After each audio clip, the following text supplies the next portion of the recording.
saya share dulu materinya.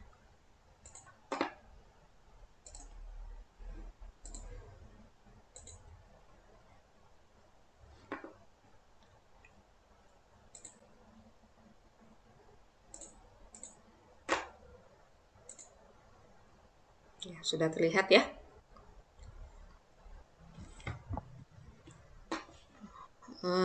Baik, kita akan masuk ke materi uji normalitas, namun sebelum itu sama-sama kita berdoa dulu supaya kita dimudahkan dalam memahami materi hari ini ya.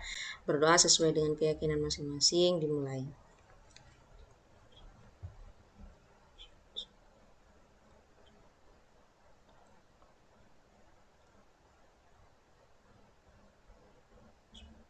Ya, berdoa selesai. Jadi hari ini kita masih belajar tentang uji normalitas ya. Masih lanjutan materi dari 2 pekan yang lalu sebelum UTS ya. Kita juga sudah pernah membahas tentang uji normalitas. Nah, hari ini kelanjutannya gitu ya. Nah, terus kemudian hari ini itu kita akan belajarnya pakai aplikasi ya, pakai SPSS maupun Minitab. Jadi bagi yang available laptopnya ya, atau yang masih menggunakan HP, mungkin bisa siap-siap ini ya, menggunakan laptop. Bagi yang sudah available aplikasinya bisa langsung dibuka ya, nanti biar langsung bisa dipraktekkan ya gitu. Nah, kita review sedikit ya tentang uji normalitas ya. Kenapa uji normalitas ini diperlukan dalam statistika? Karena ini merupakan sebuah prasyarat ya, menjadi sebuah syarat untuk melakukan analisis parametrik terhadap data yang kita punya ya. Jadi syarat untuk menggunakan analisis parametrik dalam statistika itu ya salah satu contohnya adalah analisis regresi, kemudian analisis korelasi, ANOVA dan yang lain-lain gitu ya. Itu mengharuskan data yang akan diuji tersebut haruslah normal, memenuhi uji normalitas seperti itu ya. Kalau tidak memenuhi uji normalitas, tidak memenuhi asumsi normalitas, maka analisis yang termasuk dalam analisis parametrik itu tidak bisa digunakan ya. Terus bagaimana solusinya? Ya, datanya harus dinormalkan dulu dengan cara mentransformasi, salah satu caranya gitu ya.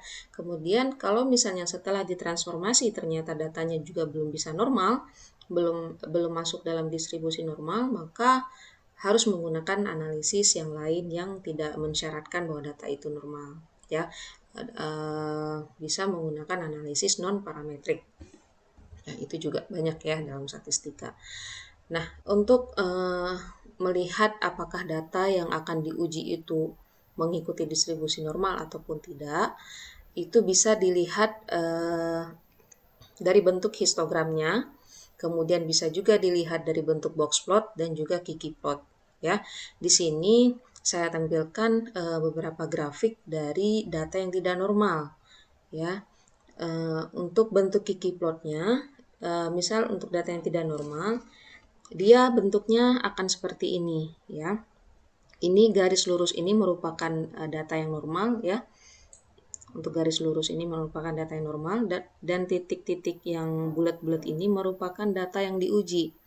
Nah, bisa dilihat polanya di sini tidak mengikuti garis yang linier ini ya. Sehingga bisa dikatakan bahwa data tersebut tidak normal ya. Kalau bentuknya seperti ini maka bisa disimpulkan bahwa data tersebut tidak normal. Ya, kenapa? Karena data yang normal itu dia akan berada di sekitar garis ini. Nah, kalau ini kan ada yang melenceng jauh, seperti itu. Ya, kemudian kalau untuk di Kiki plot juga seperti itu. Dia berada jauh dari garis ini, garis yang lurus ini. Dan terus kalau misalnya box plot, dia ada titik-titik atau angka-angka yang berada di luar kotak box plot ini ya. Kotak box plot kan yang ini aja nih dari garis ini sampai dengan ke bawah gitu kan. Nah, sementara setelah divisualkan dalam bentuk box plot, ternyata ada data-data yang di luar, ya kan? Banyak malah ini. Nah, inilah yang menyebabkan data tidak berdistribusi normal. Nah, kalau untuk yang pada histogram, eh, terdapat satu batang yang berbeda jauh dengan batang-batang yang lain. Ya, ini batangnya. Ini yang menyebabkan data menjadi tidak normal. Seperti itu. Ini ya, ini gambaran untuk data-data yang tidak normal. Kemudian ya di grafik ini ya berguna untuk mendeteksi adanya outlier ya. Artinya apabila ada batang pada histogram, ya kalau untuk histogram ada batang yang melenceng jauh, maka ini disebut outlier ya, outlier. Begitu juga dengan grafik yang lainnya, bila misalnya ada plot-plot yang menjauhi dari grafik ya, atau menjauhi dari garis yang seharusnya, maka sudah dipastikan bahwa data tersebut tidak normal karena adanya outlier di data tersebut. Outlier itu pencilan ya, data yang berbeda dari data yang umumnya. Oke, kemudian untuk beberapa metode ya yang dapat digunakan untuk pada analisis normalitas itu ada uji grafik, uji chi-square, uji Lilliefors, Kolmogorov-Smirnov, dan lain-lain. Nah, kita di 2 pekan yang kemarin kita sudah belajar uji grafik dan uji chi-square ya. Hari ini kita akan belajar pada uji Lilliefors dan Kolmogorov ya.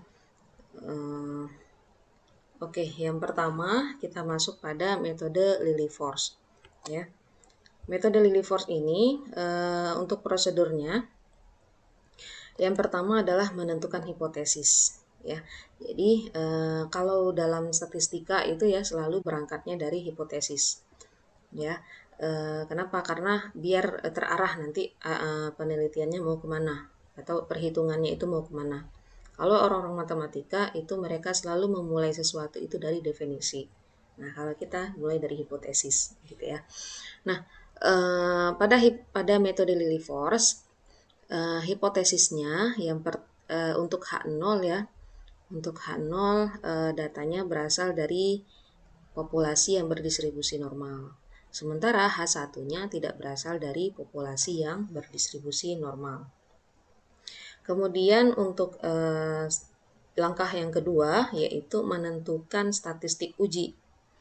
Nah, pada langkah ini yang pertama sekali adalah menentukan rata-rata dan standar deviasi.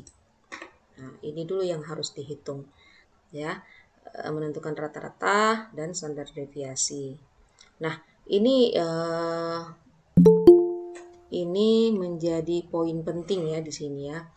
Dan saya review sedikit pada yang kejadian di UTS kemarin itu kesalahannya itu pas menentukan rata-rata, akhirnya menyebabkan ke bawah-bawahnya itu salah gitu, salah perhitungan. Makanya memang harus teliti banget kalau untuk yang perhitungan ini gitu ya. Karena kalau dari rata-rata aja salah gitu ya, maka standar deviasinya pasti akan salah dan sampai ke bawah-bawahnya itu pasti akan salah gitu. Nah, makanya harus teliti. Oke, kemudian setelah kita menentukan rata-rata dan standar deviasi, kemudian langkahnya adalah mengubah data XI menjadi normal baku. Ya, menjadi normal baku dan dilambangkan dengan ZI dengan rumus XI dikurang dengan X bar dibagi dengan standar deviasi. Ya, jadi di sini kita setelah menghitung rata-rata dan standar deviasi, kita menghitung nilai Z. Ya, nilai Z. Kemudian setelah itu menghitung proporsi. Menghitung proporsi Z1 sampai dengan Zn yang lebih kecil atau sama dengan Zi, yaitu dengan formula SZI sama dengan banyaknya Z yang kurang atau sama dengan Zi dibagi dengan N. Nah, setelah itu kita mencari peluang dengan menggunakan tabel dari distribusi normal. Nah, di sini kita juga masih menggunakan tabel Z ya, tabel Z eh, yang apa yang distribusi normal itu ya, kita masih menggunakan itu. Nah, FZI ini merupakan nilai peluang yang terdapat di tabel Z ya. Kemudian setelah itu baru kemudian kita menghitung selisih mutlak antara SZI dengan FZI.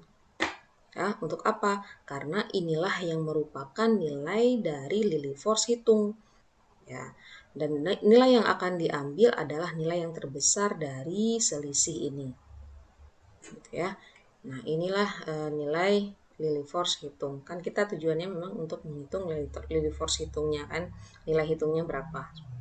Nah, setelah kita mendapatkan nilai hitungnya, langkah ketiga kita menentukan nilai tabelnya. Lillie Force juga punya tabel sendiri ya. Nanti bisa dilihat di Google tabelnya. Saya tidak menampilkannya di sini ya. Kemudian juga dengan menetapkan taraf signifikansi alfanya ya. Kemudian setelah itu di langkah yang keempat ya, untuk kriteria ujinya tolak H0 jika L hitungnya lebih besar daripada L tabel. Ya, tetap di sini di metode ini yang akan kita bandingkan adalah L hitung dengan L tabel. Ya, sama seperti metode-metode yang kita pelajari sebelumnya ya. Terus kemudian di langkah kelima untuk kesimpulannya H0 diterima jika H0 diterima berarti sampel berasal dari populasi yang berdistribusi normal. Ya.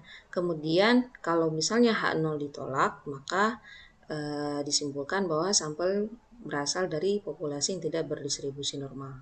Jadi sampai di sini memang tugas kita gitu untuk menentukan apakah data yang akan diuji itu, data yang akan kita gunakan itu berdistribusi normal ataupun tidak. Nah, setelah itu baru kemudian kita akan menentukan analisis apa yang akan kita gunakan untuk data tersebut. Gitu ya. Oke, kita lihat pada satu contoh soal ya. Ada satu contoh soal, lakukanlah pengujian normalitas pada data ini ya. Ada 4, 5, 6, 7, 7, 8, 8, 8, 9, dan 10. Ya. Untuk data ini ujilah dengan menggunakan metode Lillie Force dengan perhitungan secara manual. Ya. Nah, langkah-langkahnya yang tadi ini. Ya, yang pertama kita menentukan hipotesisnya dulu ya. Nah, hipotesisnya apa? Ada yang bisa membantu jawab?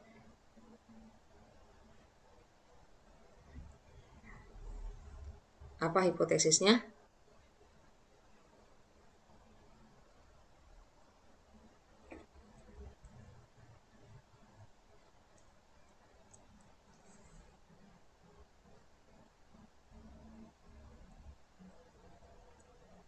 Halo?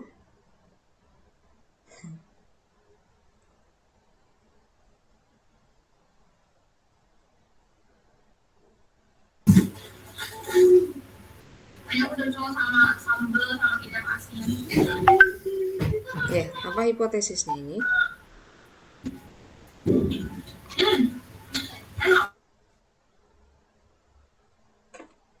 Oke deh, saya tanya sama ini aja deh, saya absen ya.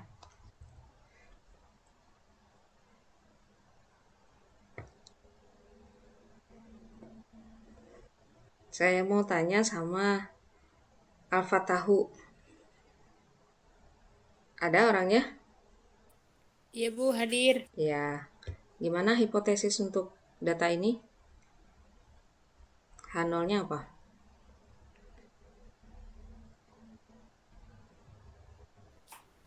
Bu, saya kurang tahu, Bu. Ya, kan udah dikasih tahu di prosedur tadi ya. H0-nya apa? Coba dibaca. Data berasal dari populasi yang berdistribusi normal. Ya, terus kalau untuk H1-nya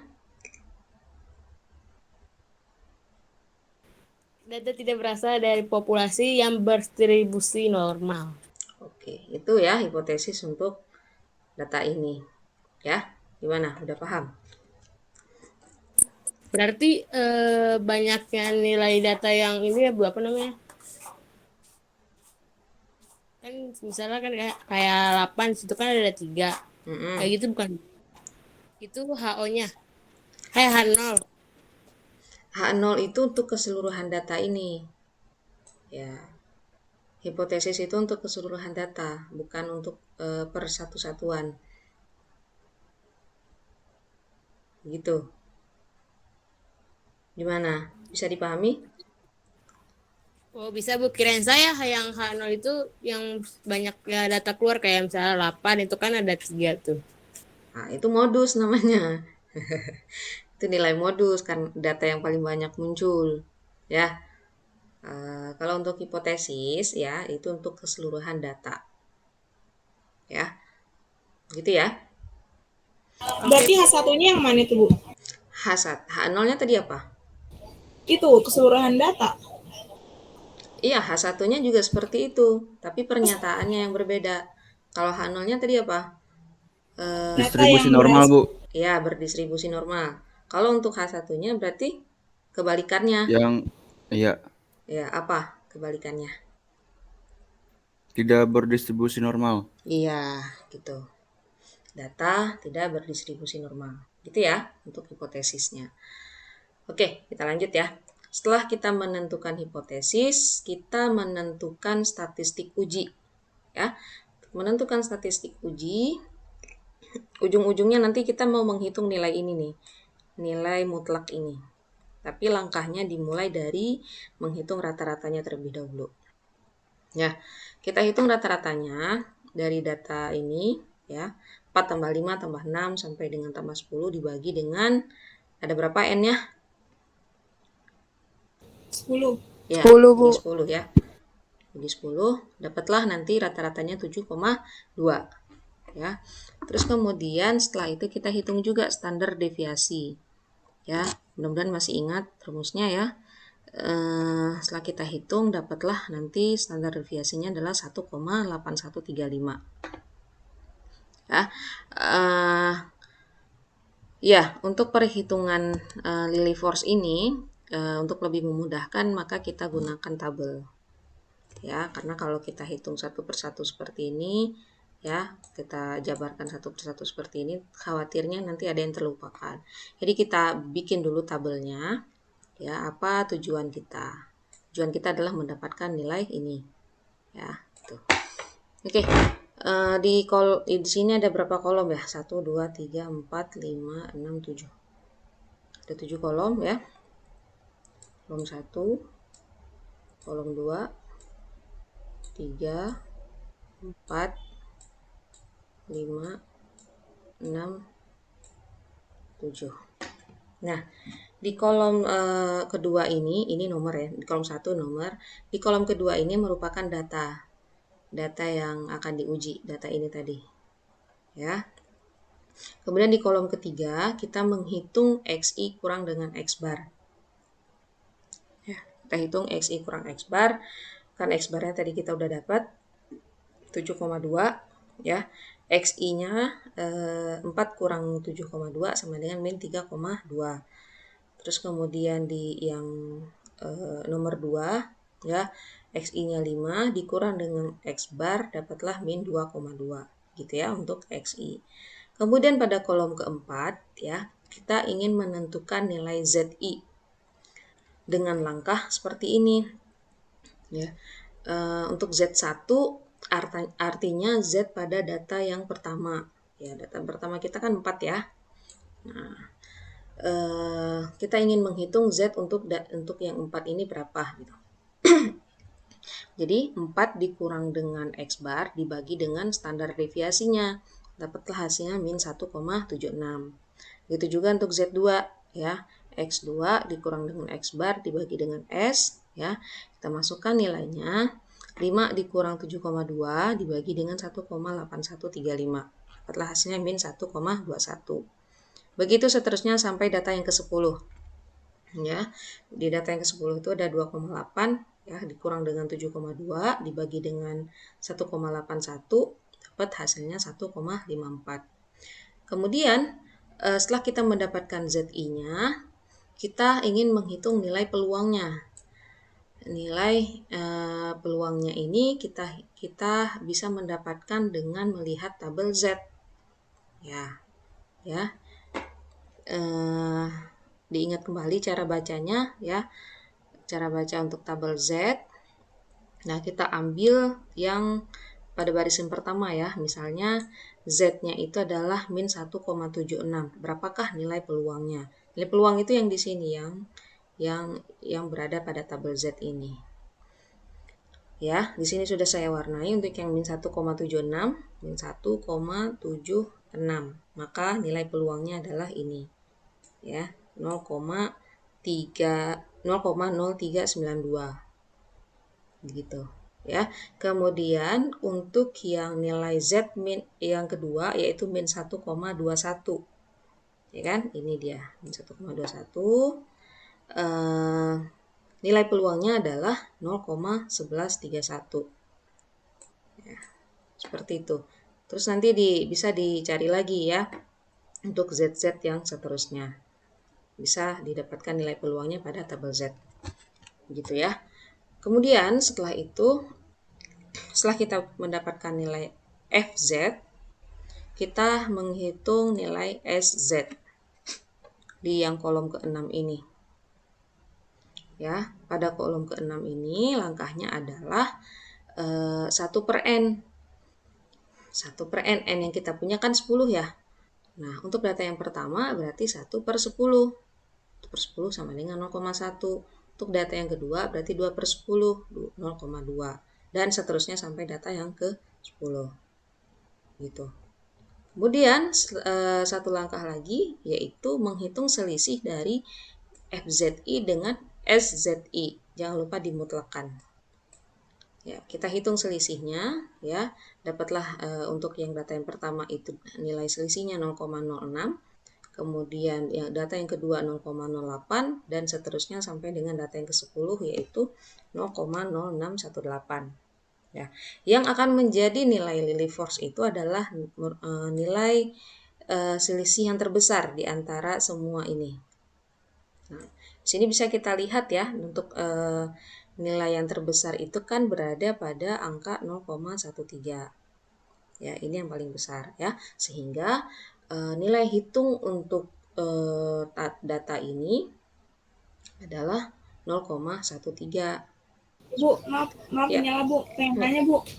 Ya, silakan. Kan itu 0,1000 itu tuh 00-nya ditambahin ngikutin 00 dari yang ini ya Bu, yang FZI. Oh, Kan, ini yang ya ini kan, ya. ya nolnya ada banyak kan 0,1 doang tuh Bu. Mm-mm. Nolnya kok ditambahin kenapa Bu? Iya, kalau untuk 0 yang di belakang koma itu nggak ada maknanya. Jadi ini bacanya jangan 0,1000 ya, tapi 0,1.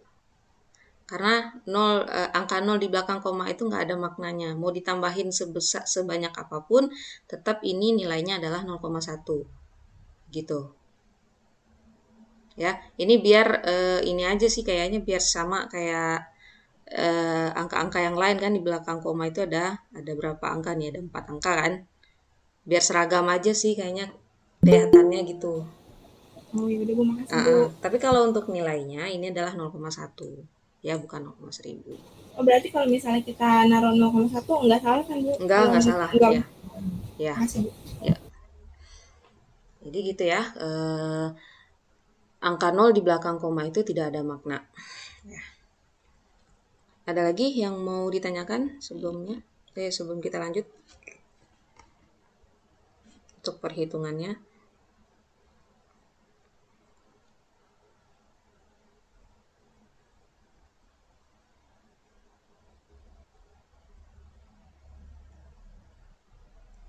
Kalau nggak ada, kita lanjut ya. Nah, jadi dari tabel ini kita sudah mendapatkan nilai hitung untuk Lillie force, yaitu sebesar 0,13 ya, atau 0,13. Kemudian kita lihat nilai L tabelnya dengan melihat tabel Lillie Force ya. Nanti bisa dicari di Google ya bentuk tabelnya seperti apa. Untuk alfa, kalau misalnya kita menggunakan alfa 0,05 dan N10, dapatlah nilai L tabelnya itu adalah 0,271. Ya, setelah itu kita bandingkan nilai 0,271 ini dengan nilai 0,13 ini. Mana yang lebih besar?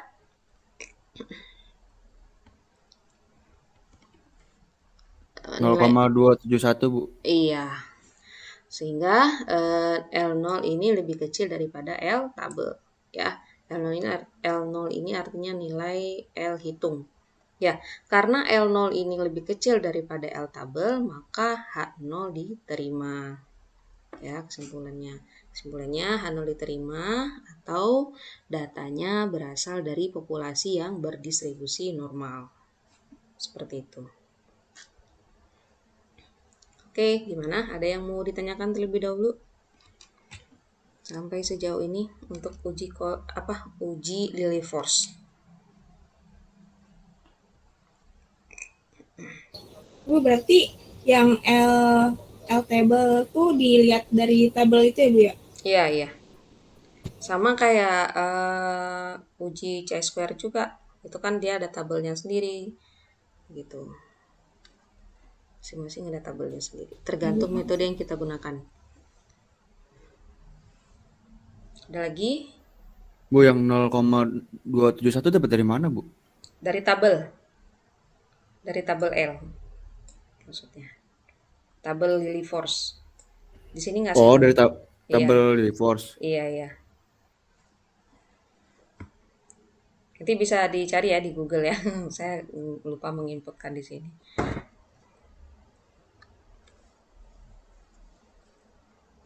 Ada lagi yang masih bingung?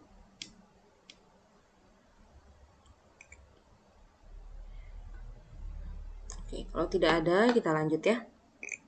Gini perhitungan untuk yang metode Lillie Force.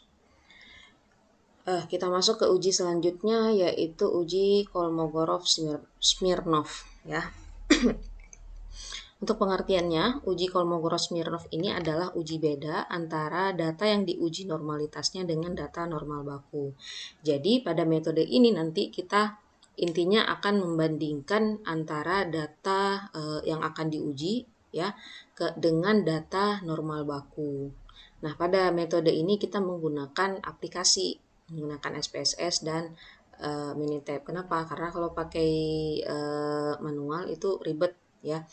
Ribet banget untuk menentukannya, panjang langkahnya. Jadi kita menggunakan aplikasi saja.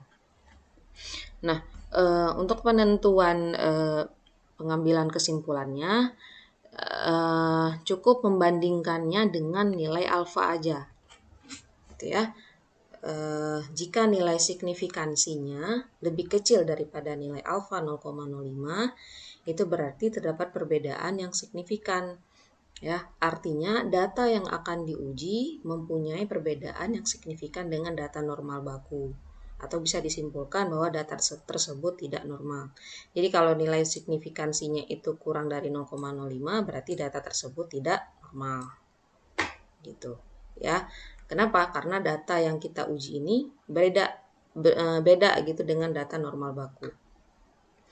Nah, kalau untuk nilai signifikansinya lebih daripada 0,05, maka itu artinya terdapat perbedaan, tidak terdapat perbedaan antara data yang diuji dengan data normal baku, ya, sehingga kesimpulannya adalah data tersebut berdistribusi normal, begitu ya.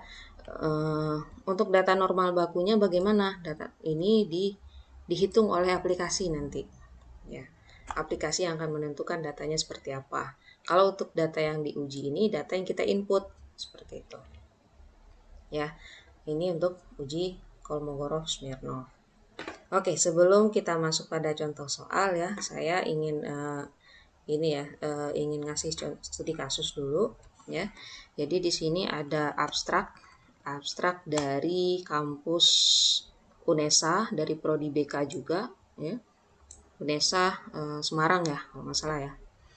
Nah, judul penelitiannya adalah hubungan antara persepsi siswa terhadap layanan konseling individu dan kinerja konselor dengan motivasi siswa dalam melanjutkan hubungan konseling individu.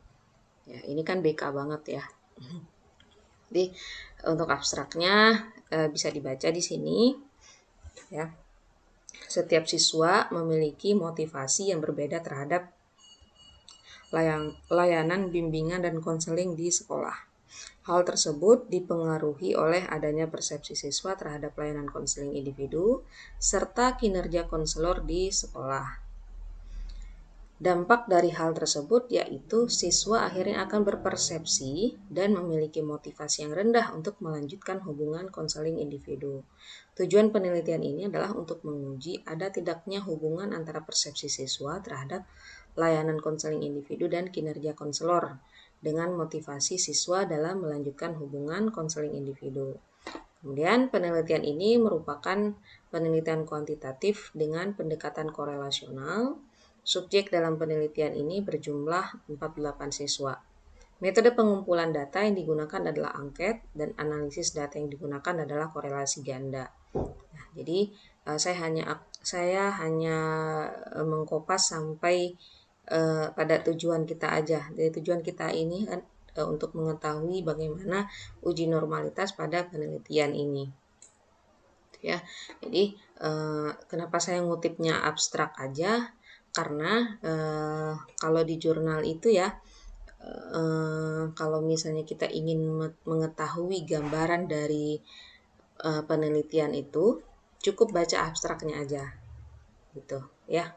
Kenapa? Karena di abstrak itu udah termasuk tujuan, sudah ada informasi tentang data yang digunakan, kemudian sudah ada juga informasi tentang metode yang digunakan dan hasil kesimpulannya juga ada, seperti itu. Jadi kalau memang jadi mulai dari sekarang gitu ya, sudah harus terbiasa dengan jurnal-jurnal, dengan baca-baca jurnal gitu, supaya ada ide untuk mau menulis tentang apa nanti untuk skripsinya, seperti itu ya. Nah, jadi sering-sering baca jurnal dari kampus-kampus yang lain ataupun dari kakak-kakak tingkat yang sebelumnya. Nah, dari penelitian ini, dari abstrak ini ya, kita bisa dapat informasi bahwa populasinya adalah siswa kelas 10 dan 11 yang terdiri dari 16 kelas yang berjumlah 496 siswa. Ya, di sini nggak saya kopas semua ya, kayaknya informasi tentang populasi ini ada yang di bawahnya lagi gitu. Saya nggak kapas semua. Ya, untuk pengambilan sampel dilakukan secara proporsional stratified random sampling, ya, yaitu sebanyak 48 siswa. Dan teknik pengumpulan datanya adalah dengan menggunakan angket. Seperti itu. Kemudian ini adalah hasil penelitiannya. Ya, sebenarnya tabel di abstrak itu enggak seperti ini. Ini saya bikin baru ya, tapi hasilnya enggak saya ubah. Gambarannya aja yang saya perbaiki ya. Nah, di sini bisa dilihat ya di tabel ini ada 3 variabel ya, yaitu layanan konseling individu, kinerja konselor, dan motivasi. Masing-masing dihitung nilai Kolmogorov-Smirnov-nya. Untuk apa? Untuk menguji ketiga variabel ini ya, ketiga data pada ketiga variabel ini apakah sudah normal ataupun belum. Seperti itu. Ya. Di sini ada nilai N, kemudian adalah nilai min, ada standar deviasi, Kolmogorov, dan nilai signifikannya. Ya, ini masing-masing. Nah, oke. Untuk yang variabel yang pertama, ya, kita fokus variabel yang pertama dulu, yaitu layanan konseling individu.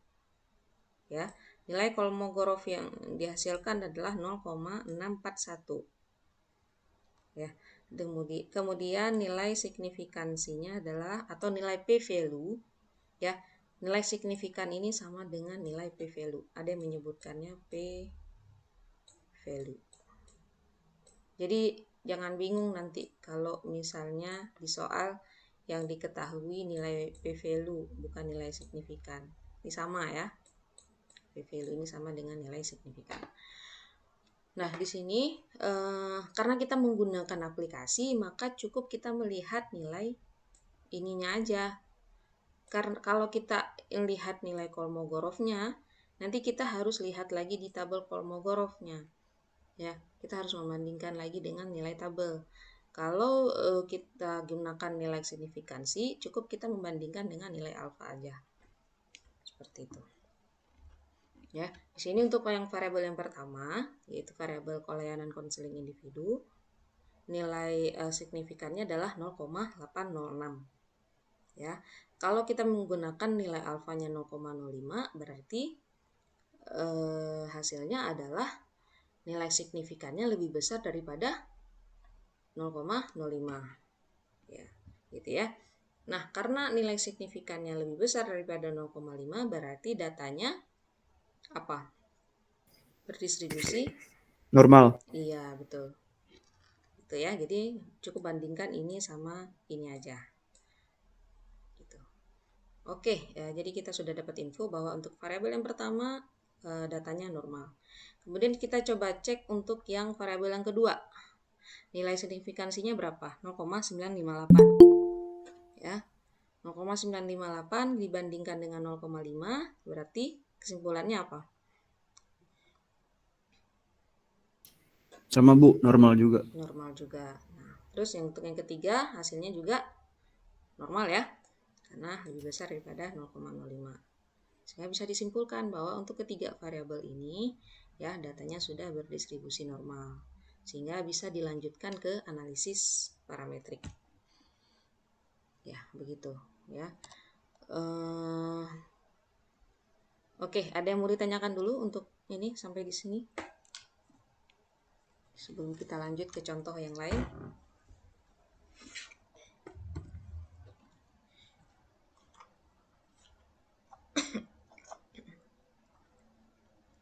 Kalau tidak ada, kita lanjut ya. Ini ada sebuah penelitian ya. Saya lupa mengkopas ini dari kampus mana. Inti penelitiannya dan judulnya juga saya lupa ngopasin gitu ya. Bisa dibaca dulu ya. Di sini ini juga abstrak ya. Ini abstrak yang saya kopas dan ini hasil penelitiannya. Ya. Mungkin bisa dibaca dulu ya. Saya kasih waktu 5 menit. Nanti kita akan menentukan apa populasinya, kayak tadi apa sampelnya dan seterusnya. Ya, silakan dibaca dulu ya.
Untuk link absen sudah saya share di room chat ya, teman bisa diisi juga.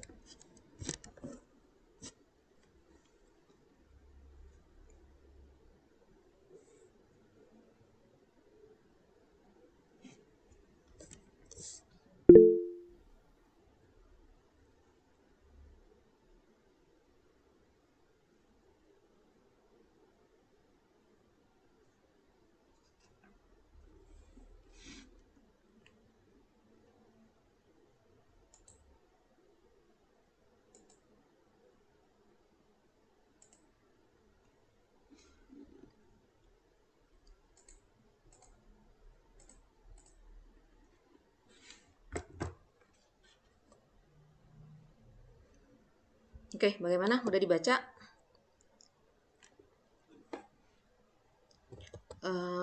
Ini untuk abstrak ini populasinya apa?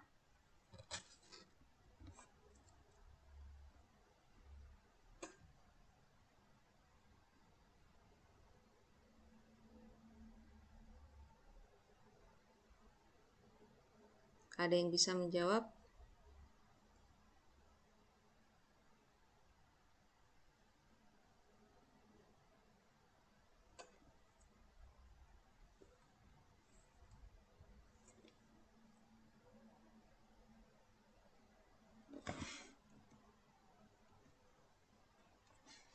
Apa populasinya?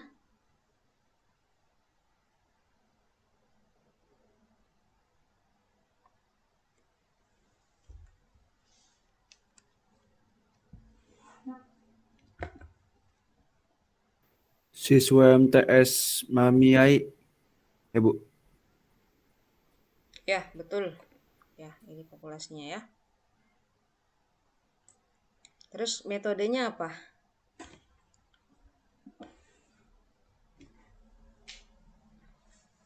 Analisis yang digunakan apa? Uji normalitas. Terus Homogenitas sama uji hipotesis. ya, jadi sederhana banget ya penelitiannya, hanya menggunakan uji normalitas, homogenitas, dan uji hipotesis. Begitu. Jadi intinya kayaknya dia hanya membandingkan antara dua itu aja, dua data, yaitu kontrol sama eksperimen gitu. Ya.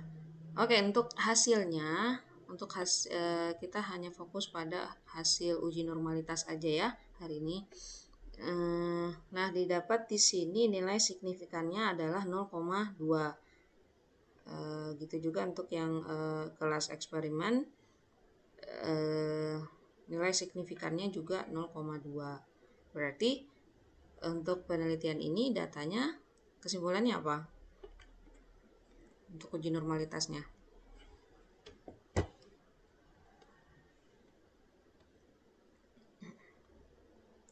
Lihat ya, alfa yang digunakan adalah 0,05 juga. Maka untuk uji normalitasnya berarti kesimpulannya Distribusi normal ya Bu. ya, AA diterima. ya berarti datanya sudah berdistribusi normal. Gitu ya. Oke, satu lagi. Ya. Ada satu lagi contoh jurnal. Ya, ini saya ambil dari kampus Univ PGRI Jogja ya, dari prodi BK juga, dengan judul penelitiannya keefektifan bimbingan kelompok dengan teknik sosiodrama untuk mengatasi prokrastinasi akademik pada mahasiswa. Ya. Langsung saja kita lihat pada hasilnya ya, untuk hasil uji normalitasnya. Di sini nilai signifikannya untuk skor pretest adalah 0,914. Ya, untuk skor post-test nilainya adalah 0,790. Ya. Kalau dibandingkan dengan alfa 0,05, maka ini lebih besar ya. Karena ini lebih besar, maka bisa dikatakan bahwa data untuk penelitian ini, data yang digunakan untuk penelitian ini sudah mengikuti distribusi normal. seperti itu ya. Oke, begitu ya. Kita lanjut ya. Langkah-langkah untuk uji normalitas dengan menggunakan SPSS. Mungkin yang punya laptopnya sedang nyala atau yang bisa dibuka SPSS-nya biar bisa dipraktekkan langsung gitu ya. Atau kalau mau dipraktekkan nanti setelah selesai kuliah juga boleh, terserah apa aja. Oke, kalau kita menggunakan SPSS, langkah yang pertama adalah memberi nama data pada variable view. Ya, jadi kan kalau kita buka SPSS itu muncul dua layar ya. Yang pertama layar untuk memasukkan data dan yang kedua layar output. Nah, di layar yang untuk data itu ada dua sheet. Ada dua sheet di situ ada data view dan variable view. Nah, pertama kali kita ke variable view-nya dulu. Untuk apa? Untuk menginisialisasi ini. Ya, untuk kita memberi nama di sini. Ya. Kenapa? Karena kalau di SPSS itu kita nggak bisa ngetik di kolom ini di baris ini. Ya, kita bisa memasukkannya di variable view. Ya, kita ketik di situ nilai. Kemudian balik lagi ke data view, masukkan datanya. Ini data yang saya kasih contoh ini data pada contoh Lillyforce tadi. Nah, yang ini ya. Data ini yang saya gunakan. Ya, kita langsung dimasukkan ke SPSS-nya. Kemudian setelah itu klik menu analyze ya, pilih descriptive statistics dan pilih yang explore. Kemudian setelah diklik ekspornya akan keluar kotak seperti ini. Kotak ekspornya ya. Nanti di sini ada muncul variabel data yang kita masukkan ya, nilai di sini. Awalnya kan di sini. Kemudian kita pindahkan data nilai ini ke kotak dependent list. Pindahkan ke sini. Kemudian selanjutnya pilih plot. Ya, sini kan ada pilihannya banyak nih. Ada statistik, ada plot, ada option, bootstrap dan ya. Kemudian pilih yang plot. Pilih plot sampai kemudian muncul kotak seperti ini. Kemudian klik pada atau checklist pada normality plot with test. Nah, terus selanjutnya klik continue, kemudian OK. Sehingga nanti di layar output akan muncul hasil seperti ini. Ya, di layar output muncul hasil seperti ini. Di sini keluar hasil untuk uji Kolmogorov dan Shapiro-Wilk. Shapiro-Wilk ini juga merupakan salah satu untuk uji yang digunakan untuk normalitas. Ya. Kriterianya sama seperti yang Kolmogorov. Jadi dia membandingkan nilai signifikansi dengan alfa. Oke, di sini bisa dilihat ya, untuk nilai signifikansinya adalah 0,2. Ya. Terus kemudian kita bandingkan dengan alfa 0,05, tentu 0,2 ini lebih besar sehingga H0-nya diterima. Ya, dengan demikian data berasal dari populasi yang berdistribusi normal. Gitu. Ya. Kemudian untuk yang Shapiro-Wilk juga begitu ya, 0,861 ini dibandingkan dengan 0,05 sehingga bisa dikatakan bahwa data tersebut berasal dari populasi yang berdistribusi normal. Begitu ya untuk menggunakan SPSS. Bagaimana? Ada yang mau ditanyakan terlebih dahulu?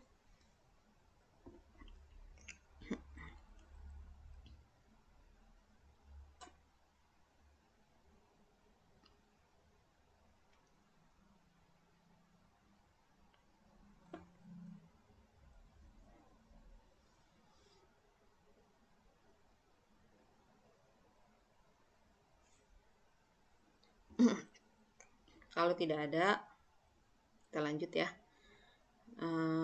Itu yang tadi dengan menggunakan SPSS. Nah, sekarang dengan menggunakan Minitab. Pada Minitab ya, terdapat 3 jenis uji normalitas. Ya, ada Anderson-Darling, ada Ryan-Joyner, dan ada Kolmogorov-Smirnov. Nah, kita fokusnya hari ini adalah tentang Kolmogorov-Smirnov aja. Nah, langkah-langkahnya kita langsung masuk ke ini ya, ke contoh soal aja ya. Nah, ini merupakan nilai UTS ya. Nilai UTS Taddas di Prodi BK, salah satu kelas yang saya ajar ya, yang saya ampu maksudnya. Ini nilai-nilainya. Gambarannya seperti ini. Nah, ini ada berapa ya? Berapa mahasiswa ini ya? 1, 2, 3, 4, 5, 6, 7, 8, 9, 10, 44. Ini nilai UTS dari 44 mahasiswa. Ya, salah satu kelas. Bisa aja ini kelas kalian, bisa aja ini kelas yang lain. Ya. Nah, dari data ini ingin diperiksa apakah data tersebut berdistribusi normal atau tidak. Ya, yang sedang membuka laptop mungkin bisa langsung diaplikasikan ya, bisa langsung dimasukkan data-datanya. Ya, dibuka Minitab-nya, kemudian dimasukkan datanya. Kalau untuk yang Minitab, dia penggunaannya nggak berbeda jauh dengan Excel ya. Kita langsung bisa memasukkan datanya di sini. Dan untuk penamaan variabelnya juga kita bisa langsung mengetik di sini gitu di kolom, ada kolomnya ini. Nah, tapi yang harus diingat kalau untuk di Minitab ya, kalau pada angka desimal itu harus menggunakan koma. Kenapa? Kalau misalnya menggunakan titik, Minitab akan membacanya sebagai teks bukan sebagai angka. Gitu. Nah, kalau di Excel kan bisa titik, bisa koma gitu ya. Nah, kalau di Minitab harus koma. Kalau kita pakai titik untuk angka desimal, maka nanti dia akan membacanya sebagai teks dan otomatis untuk perhitungannya juga nanti terbatas, nggak semua perhitungan bisa dilakukan gitu.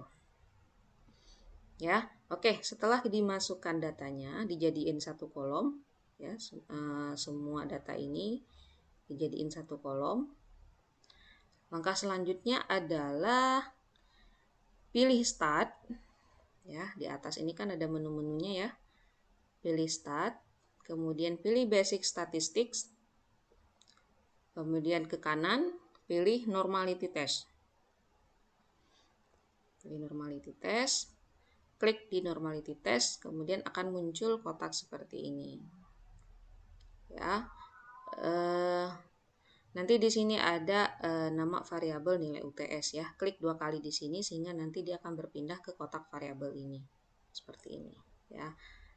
Jadi ini harus dimasukkan dulu variabelnya apa. Kemudian untuk tes normality kita pilih yang Kolmogorov-Smirnov. Pilih Kolmogorov-Smirnov. Selanjutnya klik OK. Setelah klik OK akan muncul hasil seperti ini. Ya, hasil plot seperti ini. Bisa dilihat di sini ya.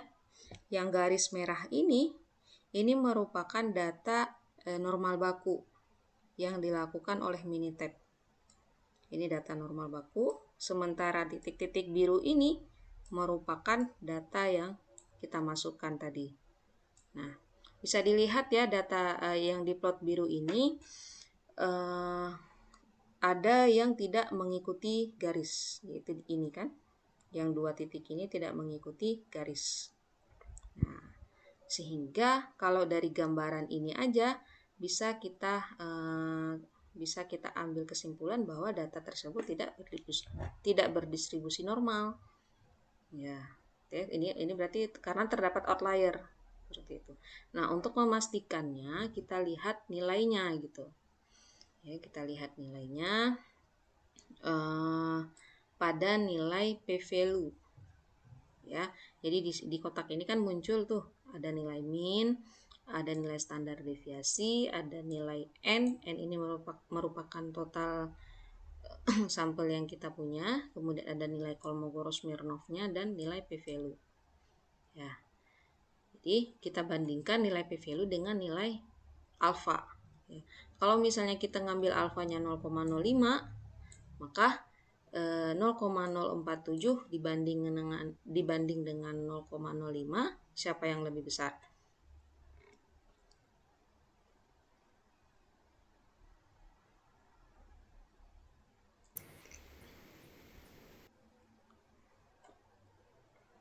Nilai mana yang lebih besar? 0,047 Bu. 0,047 yang lebih besar. -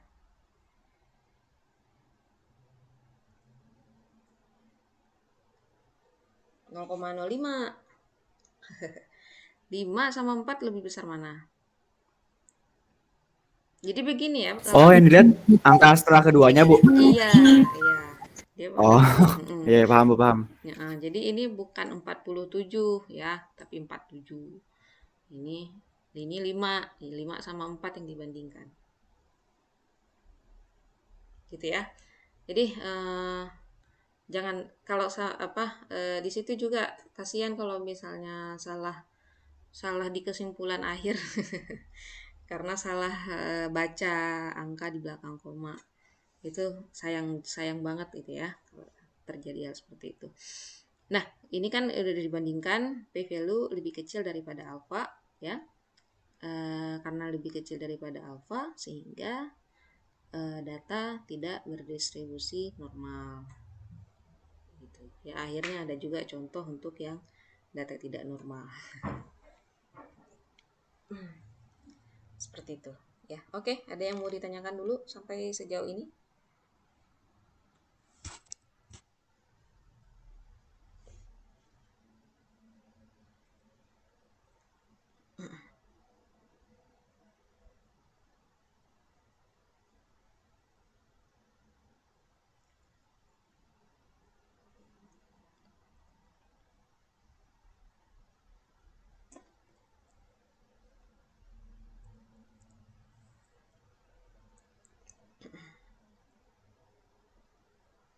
Kalau tidak ada, kita lanjut lagi ya. Nah, ini ada satu latihan ya untuk dikerjakan masing-masing di rumah ya. Sini latihannya itu soal latihannya itu kemampuan komunikasi matematis mahasiswa dengan metode pembelajaran jigsaw, problem solving dan problem posing disajikan dalam data sebagai berikut. Ujilah dengan menggunakan aplikasi SPSS atau Minitab apakah data tersebut berdistribusi normal. Nah, oke, jadi ini datanya ada berapa? N-nya ada berapa? N yang diuji. 10 ya, Bu. Ya, 10. 10 ya. Kalau variabelnya ada berapa? 3. Iya, 3. 3, Bu. Iya, benar. P1, P2, dan P3. Ya. Nanti silakan diuji pakai Minitab atau pakai SPSS. Atau kalau mau pakai uji Lily-Force yang manual tadi juga boleh. Mungkin untuk melatih perhitungannya ya, biar lebih teliti, biar lebih terbiasa juga boleh. Ya. Silakan diuji untuk masing-masing variabel ini apakah berdistribusi normal ataupun tidak. Gitu ya. Bisa nanti dicoba-coba sendiri ya, menggunakan SPSS atau Minitab atau menggunakan uji Lily-Force secara manual. Gitu ya. Berarti Bu. Ya. Bu, maaf Bu. Iya, silakan. Kalau yang nggak punya SPS atau Minitab bisa pakai yang manual itu. Iya, boleh. Nah. Belum punya juga ya SPSS sama Minitab-nya? Iya kan laptopnya rusak, Bu. Oh gitu. Ya, semoga cepat ini ya laptopnya. Saya ada tadi nyoba itu, Bu. Nyoba download tapi susah, Bu. Nggak ngerti, Bu. Yang mana? nyoba apa? SPSS.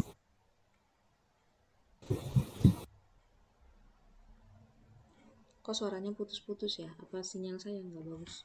Ya Bu, dari tadi saya nyoba download tapi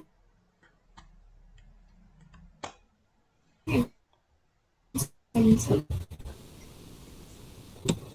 Suaranya putus-putus di saya. Saya nggak bagus Bu jaringannya Bu. Aku Oh, iya ya.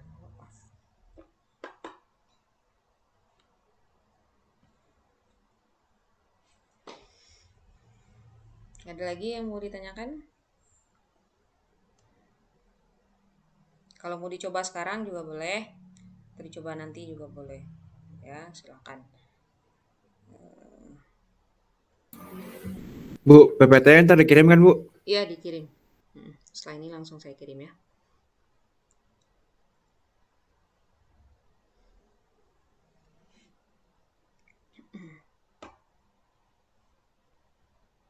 Kalau tidak ada, ya selesai materi hari ini ya. Materi hari ini cuma sampai di situ. Ini daftar pustaka yang saya gunakan. Ini buku ya semuanya. Tiga-tiganya buku. Nanti bisa dicari di internet, ada bukunya ini. Di sini yang Rinaldi ini malah dia lebih banyak menjelaskan tentang SPSS dan Minitab, ada nggak ya? Kayaknya kalau SPSS sudah ada di sini ya. Di Hidayati ini juga ada SPSS-nya, di Nuryadi ini juga ada. Ya, jadi kalau mau baca-baca lebih lanjut ya bisa di-download buku-buku ini. Ya. Oke, kalau nggak ada lagi yang mau ditanyakan, kita cukupkan sampai di sini ya. Atau masih ada yang mau bertanya?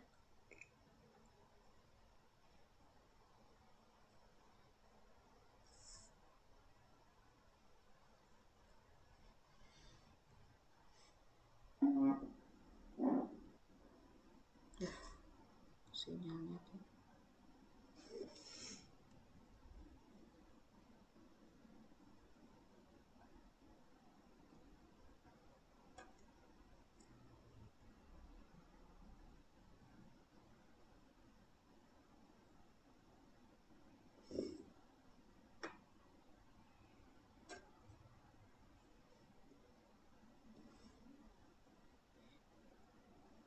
Ya, kalau tidak ada, kita cukupkan sampai di sini ya.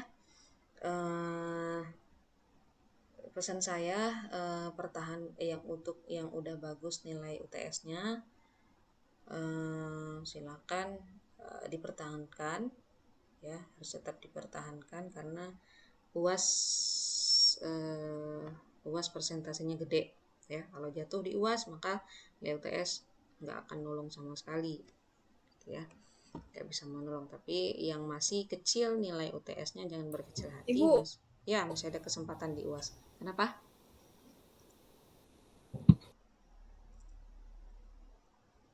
Kenapa Reza? untuk UAS nanti nggak ada kayak aplikasi seperti di SPSS kamu ya. Saya belum tahu Nanti gimana. pas UAS nggak disuruh bikin pakai aplikasi SPSS itu kan Bu? Saya belum tahu gimana. Tapi informasi yang saya dapatkan itu mungkin lebih banyak membaca ini kali, membaca outputnya, output SPSS, output Minitab, bisa seperti itu. Kalau saya sih lebih memilih menggunakan aplikasi dibandingkan manual. Karena manual itu kan ribet ya, belum lagi nanti salah-salah hitung.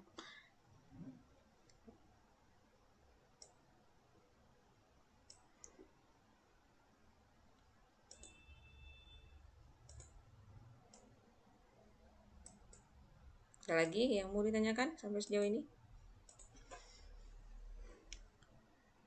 Dipersiapkan dengan baik ya untuk UAS-nya. Terus kemudian apa lagi ya? Untuk tugas ya, tugas juga ada persentase nilainya. Kita baru 1 kali ya tugasnya ya. Dan itu juga kelompok bukan ya?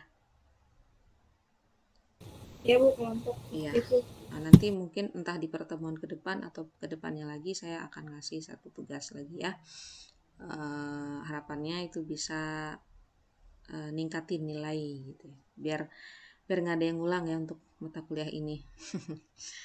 Oke, kita cukupkan saja sampai di sini ya. Untuk hari ini pertemuannya selesai.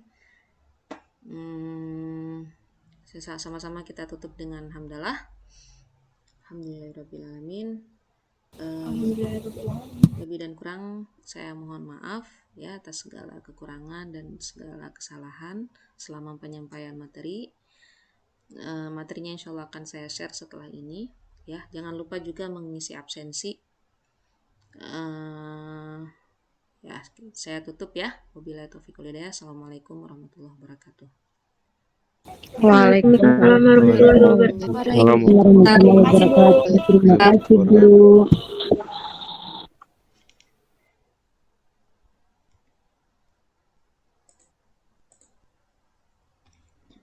Ibu, maaf Bu, Iya. tadi saya pas lagi isi absensi salah. Jadi NPM-nya itu 905. Nah, harusnya saya itu 904. Jadi saya isi 2 kali absensinya. Oh iya ya nggak apa-apa. Oke, makasih ya Bu. Iya sama-sama.